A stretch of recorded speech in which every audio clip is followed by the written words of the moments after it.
Hello மக்களே, welcome to our channel மான்வாயின் தமிழ். நமக்கு எந்த மானவை பற்றி பார்க்க போகிறோம்னு பார்த்தீங்கன்னா, childhood friend of Zenith chapter 16 தான் பார்க்க போகிறோம். லாஸ்ட் சாப்டர்ல என்ன பார்த்துருவோம்னு பார்த்தீங்கன்னா, ஹீரோ வந்து ஃபுல் இன்னர் எனர்ஜியை ரிலீஸ் பண்ணி ஜூலியோ படிப்பான். அதோட பார்த்துருப்போம். இப்போ அப்படியே அதுலேருந்து கண்டினியூ பண்ணுவோம். இந்த சாப்டர் ஓப்பன் பண்ணீங்கன்னா, நம்ம ஹீரோ அடிச்சு அடிக்கி ஜூலியோ செவர்லாம் உடச்சிட்டு போய் விடுறான். ஹீரோ அடிச்சு அடிக்கி ஜூலியோ போல எழுந்திர கூட முடியல. அப்போ நம்ம ஹீரோ ஜூலியோ பார்த்து கேட்கிறான், உனக்கு ஒன்று தெரியுமா, நான் எதை ரொம்ப வெறுக்கிறேன்ட்டு. உங்களை மாரி ஆளுங்கெல்லாம் எனக்கு குப்பை மாரி நினைச்சாலும் பரவாயில்ல, எதுக்கு உதவாதவன் நினைச்சாலும் பரவாயில்ல. அது மட்டும் இல்லாமல் கிளானட் பொசிஷன் உங்களுக்கு வேணும்னு நினைச்சாலும் அதை பற்றி எனக்கு கவலை கிடையாது. ஆனால் எப்போ நீ எனக்கு சொந்தமான ஒரு பொருள் மேலே கை வைக்கிறியோ அப்ப நான் அதை ரொம்பவே வெறுக்கிறேன். இப்படிலாம் சொல்லிட்டு நம்ம ஹீரோ நடந்து வரும்போது பார்க்கணுமே, அந்த அளவுக்கு டெரரா இருக்கும். அப்படி நம்ம ஹீரோ அவங்க கிட்ட பேசிட்டே கிட்ட வந்து என்ன நினைக்கிறானா, அவன் தகுதிக்கு மீறின ஒரு விஷயத்த அது அவன் ரொம்ப ஈஸியா அடைய முயற்சி பண்றது எனக்கு சுத்தமாவே பிடிக்கல. நான் இப்ப அவனோட கையை உடைச்சா இதுக்கப்புறம் இந்த மாதிரி ஒரு பைத்தியக்காரத்தனத்தை அவன் ட்ரை பண்ண மாட்டான்ல. ஆமா, அதுதான் கரெக்டா இருக்கும். அவனோட ரைட் ஆம் உடைக்கிறது தான் இப்போ கரெக்டா இருக்கும். இப்படி ஹீரோ யோசிச்சுட்டே அவனோட கையை உடைக்கிறதுக்காக முன்னோக்கி போகும்போது யாரோ வந்து ஹீரோ தடுக்கிறாங்க. அது தடுத்தது யாருன்னா எல்டர்லி தான். எல்டர்லி என்ன சொல்றாருன்னா, நீ நல்லாவே வேலை பார்த்த யாங்சோன், போதும் நிறுத்திக்கோ அப்படின்றாரு. அடுத்த சீன் என்ன காட்டுறாங்கன்னா, ஹீரோ எல்டர்லியும் உட்காந்து பேசுறாங்க. எல்டர்லி என்ன சொல்றானே, ரொம்பவே மோசமா நடந்துக்கிட்ட. உடனே ஹீரோ என்ன சொல்றானா, அவன் அந்த அளவுக்காச்சும் ப்ரிப்பேர் பண்ணி இங்க வந்திருக்கணும். அது மட்டும் இல்லாம அவனா தான் வந்து என் கூட சண்டை போட்டான். இப்போ அவன் அடி வாங்க மட்டும் இல்லாம அவன் வீட்டுக்கும் போயிட்டான். அப்ப அதுல இருந்து என்ன தெரியுது, அவன் நல்லா தான் இருக்கான். உடனே எல்டர்லி என்ன கேட்கிறாருன்னா, நீ கொஞ்சம் கூட வருத்தப்படலையா இந்த இப்ப நடந்த விஷயத்துக்கு ஃபர்ஸ்ட் எல்டர் என்ன பண்ண போறாருன்றதுக்கு. உடனே ஹீரோ என்ன சொல்றானா, நான் ஏன் கவலை பண்ணும், எப்படி பார்த்தாலும் கிளானட் ஆகிறதுல எனக்கு விருப்பமே இல்ல. உடனே எல்டர்லி கத்திக்கிட்டே என்ன சொல்றாருன்னா, அந்த மாதிரி சொல்லாத, வாயை மூடு அப்படின்னு ஹீரோ பார்த்து சொல்றாரு. அதுவும் நீ கிளானட் ஆகலனா வேற யாரால கிளானட் ஆக முடியும், அதுவும் டைரக்ட் பிளட் லைன்ல இருந்து. உடனே ஹீரோ வந்து அதுக்கு என்ன சொல்றானா, யார் வேணாலும் ஆகலாம், ஏன் சியோல் நீ கூட ஆகலாம் அப்படின்னு சொல்றான். சியோல் வந்து என்ன கேக்குறானா, அதுக்கு எனக்கு சாப்பாடு கிடைக்குமான்னு கேட்கும். ஹீரோ என்ன சொல்றானா, நீ கேட்கிற அளவுக்கு உனக்கு சாப்பாடு கிடைக்கும்னு சொல்றான். அப்போ இதுக்கு மேல சியோலோட ட்ரீம் இந்த இடத்தோட கேப்டன் ஆகிறது மட்டும்தான். உடனே ஹீரோ என்ன சொல்றானா, அது மட்டும் இல்ல இவதான் அப்படின்னு ஆரம்பிக்கும் போது நிறுத்திடுறான் பாதியிலே. எல்டர்லி என்ன சொல்றாருன்னா, இது ஒன்னும் ஜோக் கிடையாது, யார் வேணாலும் கிளானட் ஆகிறதுக்கு. இந்த பக்கம் பாத்தீங்கன்னா ஹீரோ தான் நினைக்கிறான் சியோல பார்த்து, இவ எப்பதான் ஸ்வாட் பிடிக்க கத்துப்பா. எனக்கு நல்லாவே ஞாபகம் இருக்கு, கடந்த காலத்துல இவளை என்ன கூப்பிடுவாங்கன்னா, இவதான் direct disciple of swat supreme அப்படின்னு கூப்பிடுவாங்க.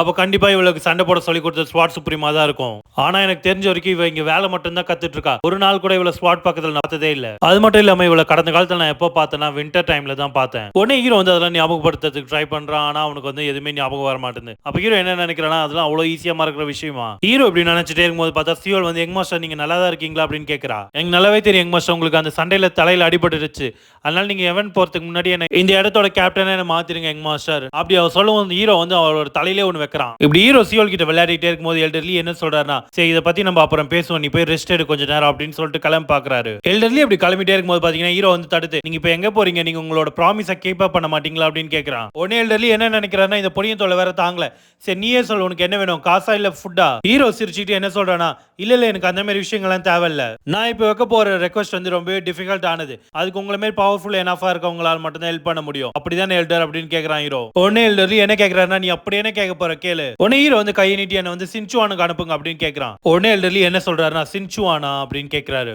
ஹீரோ என்ன கேட்கறானா, உங்களால அது கூட பண்ண முடியாது, நீங்க ஒரு எல்டர் அப்படின்னு அவன் சொல்லி முடிக்கிறதுக்குள்ளே எல்டர்லி என்ன சொல்றாருன்னா, உனக்கு வேணா நீ போக வேண்டியதானே அப்படின்னு கேட்கறாரு. உடனே ஹீரோ வந்து ஒரு செகண்ட் ஷாக்கா அப்படியே இருந்துட்டு என்ன கேட்கறானா, உடனே எல்டர்லி என்ன சொல்றானா, நான் கூட கொஞ்சம் பயந்துட்டேன், நீ எந்த மாதிரி ஃபேவர் கேட்க போறேன்ட்டு, இப்பதான் தெரியுது நான் தேவையில்லாம பயந்துட்டேன்ட்டு. எல்டர் நான் ஒன்னும் வந்து இங்க இருக்க மார்க்கெட் பிளேஸோ இல்ல பிக்னிக்கோ போனோம்னு சொல்ல, சின்சுவான் ரொம்ப தூரத்துல இருக்கு, உங்களுக்கு புரியுதா இல்லையா அப்படின்னு கேட்கறான். உடனே ஹீரோ என்ன கேட்கறானா, எல்டர் உங்களுக்கு தெரியல இந்த கூகுள் எனக்கு நான் ஒரே மகன் ஆவேன், என்னால் நான் நினைச்ச இடத்துக்குலாம் போக முடியாது, அது மட்டும் இல்லாம எனக்கு ஒரு முக்கியமான விஷயம் இருக்கு, நீங்க அதை புரிஞ்சுப்பீங்கன்னு நான் நினைக்கிறேன் எல்டர், இல்லனா நான் அவ்வளவு தூரம் போவேனா அப்படின்னு கேட்கறான். உடனே எல்டர்லி என்ன சொல்றானா, நீ ஜஸ்ட் போய் டேங்க் லைனோட வெப்பன் எக்ஸிபிஷன் மட்டும் அட்டெண்ட் பண்ணு. இதை கேட்ட ஹீரோவே வந்து ஒரு செகண்ட் ரொம்பவே ஷாக் ஆயிடுறான். அப்பதான் நம்மளுக்கு வந்து டேங்க் வெப்பன் எக்ஸிபிஷனை பத்தி காட்டுறாங்க. அது வந்து வருஷம் நடக்கிற எக்ஸிபிஷன். அது மட்டும் இல்லாம சுத்தி இருக்க எல்லா ஹவுஸ் ஹோல்டுமே அவங்க கூப்பிடுவாங்க. அது மட்டும் இல்லாம அவங்க வந்து ஆர்டிஷன் கிரியேட் பண்ண வெப்பன்ஸ் எல்லாம் டிஸ்ப்ளே பண்ணுவாங்க. உடனே எல்டர்லி என்ன சொல்றாருன்னா, நீ அந்த எக்ஸிபிஷன் அட்டெண்ட் பண்ணலாம் அவசியம் இல்ல, இதை ஒரு காரணமா வச்சு நீ சின்சுவான் போலாம், நீ அங்க போய் எதனா சண்டை போடுற மாதிரி இருந்தா தயவு செஞ்சு அதை மட்டும் பண்ணிடாது அப்படின்னு சொல்றாரு. உடனே ஹீரோ என்ன கேட்கறான், எல்டர் நீங்க ஒன்னும் ஜோக் எல்லாம் பண்ணல இல்ல அப்படிதான் அப்படின்னு கேட்கறான். உடனே ஹீரோ வந்து என்ன சொல்றான்னா, தாய்க்கத்திலே எல்டர் கிட்ட நான் வந்து அது கேட்டதுக்கு பதிலா உங்ககிட்ட பணமே கேட்கறேன் அப்படின்னு சொல்றான். உடனே எல்டர்லி என்ன கேட்கிறாருன்னா, அப்படியா நீ இப்போ உனக்கு அங்க போகணும்னு அவ்வளவு ஆசையா இருக்கா என்ன அப்படின்னு கேட்கிறாரு. ஹீரோ காசு கேட்டது வந்து எல்டர்லி எப்படி எடுத்துக்கிட்டாருன்னா, சின்சுவான் போறதுக்கு யூஸ் பண்றதுக்கு நினைச்சிட்டாரு. அது மட்டும் இல்லாம அப்பதான் அவர் சொல்றாரு, நான் கொஞ்சம் கூட எதிர்பார்க்கல நான் இந்த அளவுக்கு வயசாகும் அப்படின்னு சொல்றாரு எல்டர்லி. இந்த பக்கம் ஹீரோ என்ன சொல்றானா, நீங்க எனக்கு காசு இல்லனாலும் பரவாயில்ல, ஒரு ஸ்பிரிச்சுவல் பில்லாச்சு தாங்க அப்படின்னு கேட்கும்.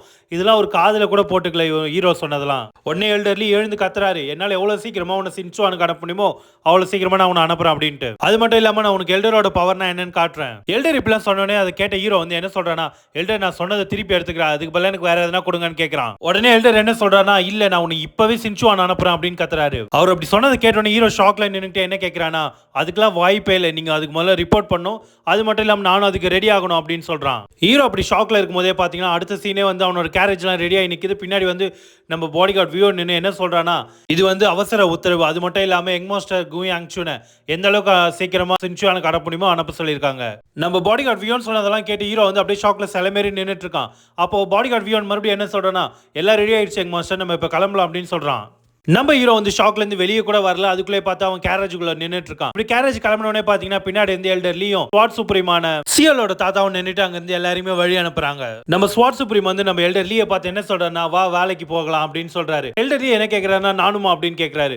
உடனே அதுக்கு ஸ்வாட் சுப்ரீம் என்ன சொல்றாருன்னா, கண்டிப்பா நீ என்ன நினைக்கிற, இந்த மாதிரி ஒரு வயசானவன் எல்லா வேலையும் தனியா செய்யணும்னு நினைக்கிற.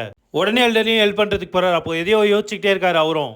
அப்போ எல்டர்லி வந்து ஸ்வாட் சுப்ரீம் பார்த்து என்ன கேட்கிறாருன்னா, இப்போ நம்ம 2 பேர் மட்டும் தான் இங்கே தனியாக இருக்கும், என்னோட வருத்தங்கள்லாம் நீங்கள் கொஞ்சம் கேட்குறீங்களா அப்படின்னு கேட்குறாரு. உடனே ஸ்வாட் சுப்ரீம் என்ன சொல்கிறாருன்னா, அப்போ இதை பார்க்கும்போது நீ அவனை வேக வேகமாக அமிச்சதெல்லாம் உன்னோட வருத்தங்களை என்கிட்ட சொல்கிறதுக்கு தானா அப்படின்னு கேட்குறாரு. உடனே எல்டர்லி என்ன சொல்கிறேன்னா, அது வந்து ஒன்றும் இல்லை, என்கிட்ட வந்து கிளானெட் வந்து ஒரு சில நாளுக்கு முன்னாடி இமார்டல் ஃபிசிஷியனை பற்றி கேட்டிருந்தாரு. அவர் அதை கேட்டதை பார்க்கும்போது யாரோ அவர்கிட்ட கேட்க சொன்ன மாதிரி இருந்தது எனக்கு. இதெல்லாம் கேட்ட ஸ்வாட் சுப்ரீம் வந்து அமைதியாக நிற்கிறாரு, எதுவுமே பேசாமல். அது மட்டும் இல்லாமல் எல்டர்லி என்ன சொல்றாருன்னா, எதுக்கு இமார்டல் ஃபிசிஷியன் அப்படின்னு கேட்கிறாரு. உங்களுக்கு பதில் சொல்ல விருப்பம் இல்லை, நான் ஒன்றும் பிரச்சனை இல்லை, நான் வேணா டாபிக்ஸ் மாத்திடுறேன். அது மட்டும் இல்லாமல் உங்களோட பேத்தி வீச்சியோல் தானே அப்படின்னு கேட்கிறாரு. அவளை பார்க்கறதுக்கு வந்து ஹியூமன் மாரியே தெரியல, அவ என்ன அப்படின்ட்டு எல்டர்லி வந்து ஸ்வாட் சுப்ரீமை பார்த்து கேட்கிறாரு. அப்படி எல்டர்லி கேட்ட உடனே பார்த்தீங்கன்னா ஸ்வாட் சுப்ரீம் கோவப்பட்டு என்ன சொல்றாருன்னா, உன்னோட லைனை நீ மீறாத குருயோன், அதுவும் இல்லாமல் உன் வார்த்தைகளை பார்த்து பேசு அப்படின்னு கோவமா பேசுறாரு. அப்போ பார்க்கணுமே ஸ்வாட் சுப்ரீம் வந்து அவரோட கோவத்தில் அவரோட பவரை யூஸ் பண்றாரு. இன்னர் எனர்ஜி மூலமா நிறைய ஸ்வாட்ஸை கிரியேட் பண்ணி நிற்கிறாரு. எல்டர்லி இதெல்லாம் பார்த்து பயப்படாம அப்போ என்ன கேட்கிறாருன்னா, அவ உண்மையாலே ஹியூமனா இருந்திருந்தானா என்னால் அவளோட பிரசன்ஸை ஃபீல் பண்ணியிருக்க முடியும், எப்படி நான் உங்களோட ஃபீல் பண்ணணும், ஆனால் அவங்ககிட்ட இருந்து எந்த ஒரு பிரசன்ஸுமே எனக்கு வரல. அது மட்டும் இல்லாமல் அந்த குழந்தைய நான் எப்போ யூனிஃபைட் டிராகன் அசம்பிளில் பார்த்தனோ அப்போயே எனக்கு தெரியும் அந்த குழந்தைகிட்ட வந்து எந்த ஒரு பிரசன்ஸும் இல்லை அப்படின்றது. அது மட்டும் இல்லாமல் நீங்கள் என்ன நினச்சிட்டு இருக்கீங்க, டிவைன் ஃபிசிஷியன் வந்து இங்கே வந்து அவளை வந்து கியூர் பண்ணுவாருன்ட்டா? அதுக்கெல்லாம் வாய்ப்பே இல்லை, நீங்கள் அந்த ட்ரீம் அப்படியே கைவிடுறதா நல்லது. உங்களுக்கு வந்து என்னை விடவே நல்லாவே தெரியும், அது ஒன்றும் வந்து வியாதி கிடையாது சரி பண்ணுறதுக்கு. இதெல்லாம் கேட்ட ஸ்வாட் சுப்ரீம் சும்மா இல்லாமல் கோவத்தில் வந்து, நீ இது வரைக்கும் பேசினதே போதும் குருயோன், அந்த குழந்தை ஹியூமன் தான் அப்படின்ட்டு அவரோட மொத்த ஸ்வாடியும் எல்டர்லியை பார்த்து திருப்புறாரு. ஸ்வாட் சுப்ரீம் கோவப்படதை பார்த்துட்டு அப்போ எல்டர்லி பயப்படாமல் வருத்த தான் படுறாரு. அதுவும் இல்லாமல் என்ன சொல்லிட்டு போறாருன்னா, நீங்க சொன்னா சரிதான், நீங்க அந்த குழந்தைய வந்து இவ்வளவு டிஃபெண்ட் பண்ணணும்னு ஆசைப்பட்டீங்கன்னா பண்ணுங்க, அது எனக்கு முக்கியமே இல்லைன்னு அப்படின்னு எல்டர்லி சொல்லிட்டு நடந்து போறாரு. அது மட்டும் இல்லாமல் அவ ஹியூமனா இல்லைன்னா என்ன பண்ணுவீங்க, நான் இப்போ பண்றது எல்லாமே அவளோட ஹியூமனிட்டி வந்து இன்க்ரீஸ் பண்றதுக்காக மட்டும்தான் அப்படின்னு சொல்றாரு எல்டர்லி. உடனே ஸ்வாட் சுப்ரீம் என்ன சொல்றாருன்னா, கோவத்தில் அவரால் ஒண்ணுமே பண்ண முடியாம அவர் கையெல்லாம் இறுக்கி பிடிச்சிக்கிட்டு, அவளுக்கு வேணும்னா என்னோட உயிரை கூட நான் தருவேன், அவ வந்து இங்க நல்லபடியா வாழணும் அவ்வளவுதான். அதுல இருந்து கொஞ்சம் நேரத்தை தான் காட்டுறாங்க, அதாவது அந்த கேரேஜ் கிளம்புறதுல இருந்து. அப்பதான் வந்து ஸ்வாட் சுப்ரீம் தெரிஞ்சு வீச்சுவல் வந்து காணோன்றது. இதோட சாப்டர் 16 முடியுது மக்களே. தேங்க்ஸ் ஃபார் வாட்சிங். அடுத்த வீடியோக்கு நம்ம சேனலை ஃபாலோ பண்ணி சப்ஸ்கிரைப் பண்ணுங்க. தேங்க்யூ.